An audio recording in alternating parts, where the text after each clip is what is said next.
como é que nós podemos falar sobre Deus? Deus pode ser estudado?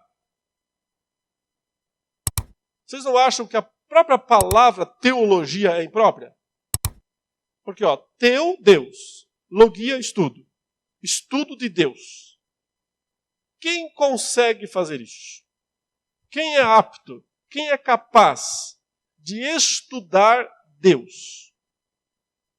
Dá para ir em algum lugar e dizer, Deus, senta aqui, eu gostaria de fazer um estudo sobre o Senhor. Vou estudá-lo agora.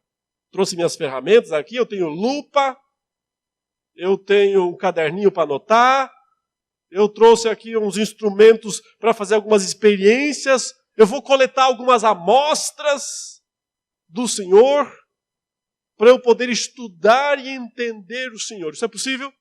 Não, claro que não. Impossível. Então, será que teologia é possível? Como fazer teologia? Se o objeto, termo ruim, péssimo, mas eu não tenho outro.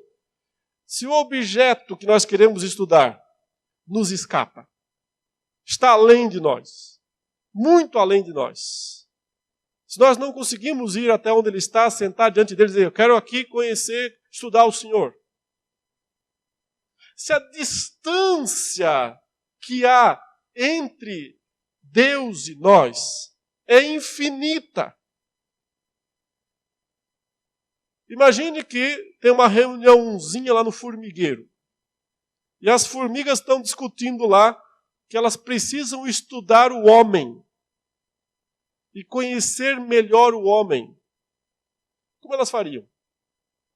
Seria fácil para elas se assentarem, conversarem, discutirem e depois entenderem o ser humano? Será que elas conseguiriam fazer isso? Eu não sei porque eu nunca fui formiga, então eu não entendo muito bem os raciocínios aí, né? Como é que elas conversam entre elas. Mas eu sei que seria, em tese, muito mais fácil para as formigas entenderem o ser humano por elas mesmas do que o ser humano por ele mesmo entender Deus. Porque assim, só uma questão lógica, a distância que existe entre um homem e uma formiga, a distância entre os dois, em termos de grandeza, em termos de capacidade, em termos de inteligência, é grande, né? Mas a que existe entre Deus e nós é ainda maior, muito maior. Então, como é que nós podemos ter a ousadia de dizer que fazemos teologia?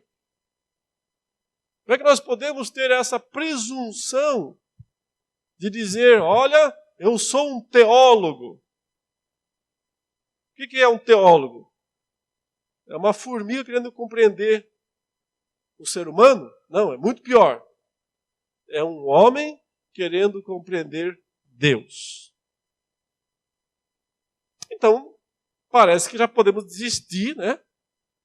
E ir embora, né? Porque vamos fazer o quê aqui o resto desse ano, se a nossa tarefa é totalmente impossível, filosoficamente falando. Ora, seria impossível, não fosse o fato de Deus ter se revelado. Então, o que é revelação? É Deus, na sua grandeza infinita, na sua inteligência suprema, vindo até os homens e falando de si mesmo para eles, de modo que eles possam compreendê-lo. Necessariamente, isso tem que ser chamado de um ato de graça e misericórdia. Porque se ele não fizesse isso, não se dispusesse a falar, se revelar, se mostrar, dizer quem ele é e como ele é, algumas coisas dele, entre parênteses, nunca tudo, nunca saberemos tudo, nunca compreenderemos tudo. sempre é pouco, mas é o suficiente. É o que ele quis. Mas se ele não viesse e não se mostrasse dessa maneira, nós não saberíamos nada a respeito dele. Ele seria o eterno escondido, o eterno oculto, o eterno incompreensível. Mas ele veio e se revelou.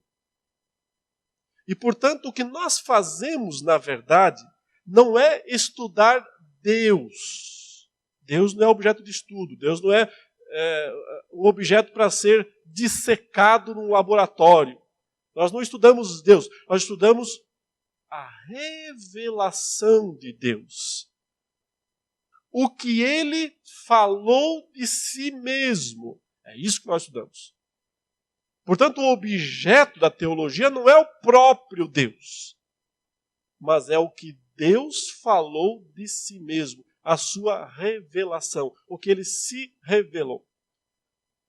Então, os teólogos percebem, lendo a própria Escritura, que Deus se revelou de duas formas, com seus desdobramentos, de duas maneiras, que elas são chamadas de, acho que você já ouviu isso, sabe? Revelação geral ou natural e revelação especial.